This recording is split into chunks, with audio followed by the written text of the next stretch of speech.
ایران کے نئے supreme leader کا انتخاب کر لیا گیا۔ مسجد خبرگان رہبری نے آیت اللہ خامنائی کے بیٹے مجتبی خامنائی کو سپریم لیڈر منتخب کیا۔ آیت اللہ خامنائی کی تدفین مشہد میں کی جائے گی۔ تعزیتی اجتماع امام خمینی ہال تہران میں ہوگا۔ تدفین کے دن کا تعین ابھی تک نہیں کیا گیا۔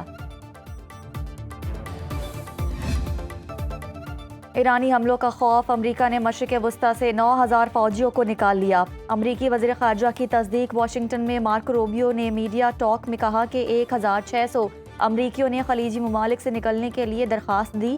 ہمارا سفارتی عملہ براہ راست حملوں کی زد میں ہے۔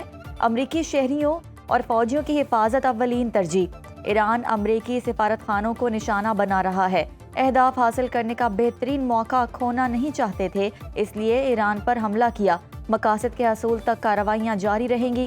دنیا کی 2 طاقتور ترین فضائیہ آپریشن میں حصہ لے رہی ہیں۔ روبیو نے دھمکی دیتے ہوئے کہا، ایران کو معافی نہیں ملے گی۔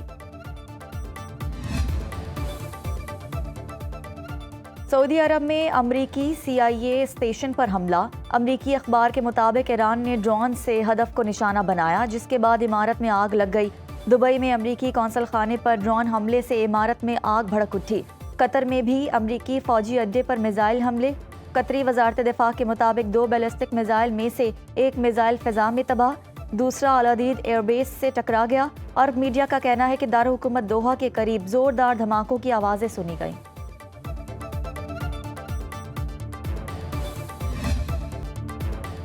ایران کے تاک کر وار، تل ابیب، یروشلم، رام اللہ میں زوردار دھماکے۔ عراق کے اربیل ایئر بیس کے اطراف ایران کے ڈرون حملے جاری۔ ابوظہبی میں دھماکے۔ امارات کے فضائی دفاعی نظام نے دبئی مرینا پر ایرانی میزائل کو ناکارہ بنا دیا۔ خطے میں امریکہ کے 6 فوجی اڈوں پر ایرانی حملے، 450 میزائل، 1,140 ڈرون برسائے۔ خلیج فارس میں امریکہ کے سب سے بڑے ریڈار کو شدید نقصان پہنچا۔ ایرانی میڈیا کے مطابق ریڈار مشرق وسطی کی نگرانی اور قبل از وقت وارننگ کے لیے استعمال ہوتا تھا۔ رینج 5,000 کلومیٹر تک، مالیت $1 ارب سے زیادہ تھی۔ اسرائیل کا ایران پر بڑا حملہ، اعلیٰ قیادت کو ٹارگٹ کرنے کا دعویٰ۔ ایران کے عبوری وزیر دفاع مجید بن الرضا حملے میں شہید ہو گئے۔ ہلال امر کے مطابق ایران کے 153 شہروں کو نشانہ بنایا گیا۔ 500 مقامات پر 1,000 سے زائد حملے ہوئے۔ تہران کے مہرآباد بین الاقوامی ہوائی اڈے کے بڑے حصے کو مبینہ حملوں کے بعد آگ نے لپیٹ میں لے لیا۔ تہران، اصفہان، بوشہر میں دھماکے۔ تہران میں ایرانی سرکاری ٹی وی کو نشانہ بنانے کی تصدیق۔ اسرائیلی فوج کا ایرانی کمیونیکیشن سینٹر تباہ کرنے کا دعویٰ۔ انسانی حقوق کی تنظیم ہرانا کے مطابق مزید 85 ایرانی شہری اور 11 فوجی شہید۔ 28 فروری سے اب تک 800 شہادتیں۔ مناب اسکول پر امریکی اور اسرائیلی حملے میں شہید طالبات کی اجتماعی نماز جنازہ ادا، ہزاروں افراد کی شرکت۔ ایران نے خوراک کی برآمدات پر پابندی لگا دی۔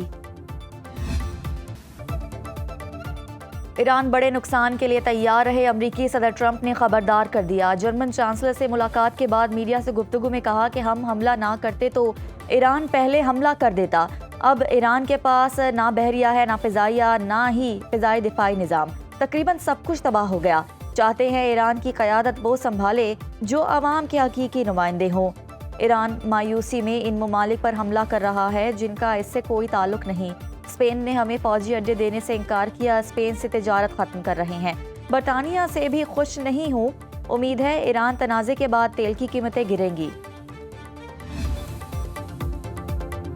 امریکہ نے آبنائے ہرمز کھلوانے کا فیصلہ کر لیا۔ صدر ٹرمپ نے سوشل میڈیا پیغام میں لکھا کہ ضرورت پڑنے پر آبنائے ہرمز میں کمرشل جہازوں کے ساتھ امریکی نیوی جائے گی۔ جہازوں کے انشورنس میں امریکی مالیاتی ادارہ مدد کرے گا۔ آئل ٹینکر سمیت تمام تجارتی جہازوں کو انشورنس اور گارنٹی فراہم کی جائے گی۔ اقدام کا مقصد خلیج میں جاری کشیدگی کے دوران تجارتی سرگرمیوں کا تحفظ ہے۔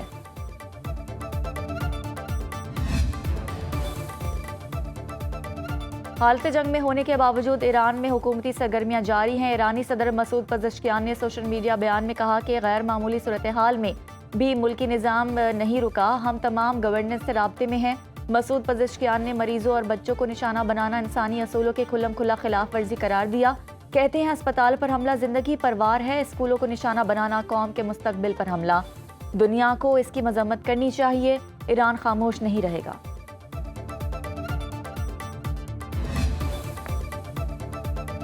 تحریک انصاف کا حکومت کے ان کیمرہ اجلاس میں شرکت نہ کرنے کا فیصلہ، بانی سے ملاقات تک حکومتی اجلاس میں شرکت نہیں کی جائے گی۔ پی ٹی آئی کی سیاسی کمیٹی کا موقف، حکومت نے ایران امریکہ اسرائیل جنگ سے پیدا ہونے والی صورتحال پر آج ان کیمرہ اجلاس بلایا ہے۔ حکومت کی جانب سے رانا ثناء اللہ اور طارق فضل چودھری نے محمود اچکزئی اور علامہ راجہ ناصر عباس کو اجلاس میں شرکت کی دعوت دی تھی۔ اجلاس میں تمام پارلیمانی جماعتوں کے سربراہوں کو مدعو کیا گیا ہے۔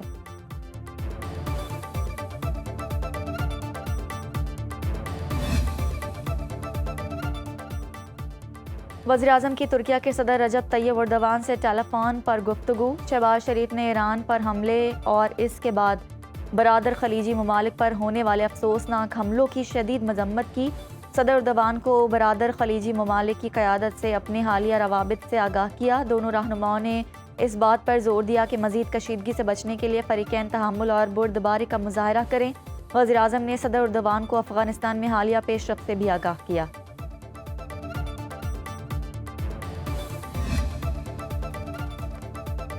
مولانا فضل الرحمان کی ایرانی سفیر رضا امیری مقدم سے ملاقات، ایرانی سپریم لیڈر آیت اللہ خامنائی کی شہادت پر دکھ اور افسوس کا اظہار، تعزیتی کتاب میں تاثر قلم بند کیے۔ امیر JUI نے کہا کہ ایران صرف اپنا نہیں بلکہ فلسطین کا بھی دفاع کر رہا ہے۔ عالم اسلام کو باہمی اتحاد کی ضرورت ہے، امت مسلمہ باہم دست و گریبان ہونے کے بجائے صہیونیت کا مقابلہ کرے۔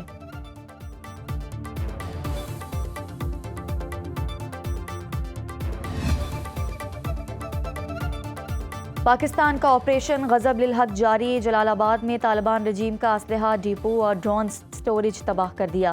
سیکیورٹی ذرائع کے مطابق پاک فوج کی ننگرہار میں کامیاب فضائی کارروائی میں خوگانی بیس تباہ، فتنہ الخوارج اور افغان طالبان کو بلا اشتعال جہریت کے بعد ہر محاذ پر پسپائی کا سامنا۔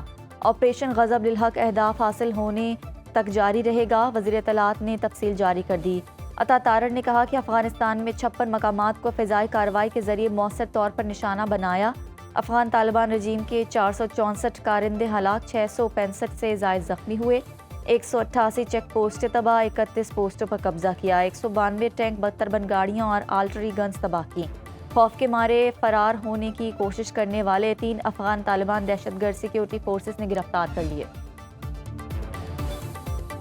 بانی تحریک انصاف کی متاثرہ آنکھ کے علاج کے لیے اڈیالہ جیل میں فالو اپ چیک اپ، پیمز ہسپتال اور الشفا ٹرسٹ آئی ہسپتال کے ڈاکٹرز کی مشترکہ ٹیم طبی معائنے کے لیے اڈیالہ جیل پہنچی۔ میڈیکل ٹیم میں الشفا آئی ٹرسٹ کے retina specialist doctor Nadeem Qureshi اور پیمز کے ماہر امراض چشم ڈاکٹر عارف شامل تھے۔ میڈیکل ٹیم کے ہمراہ جدید طبی آلات سے لیس گاڑی بھی جیل آئی۔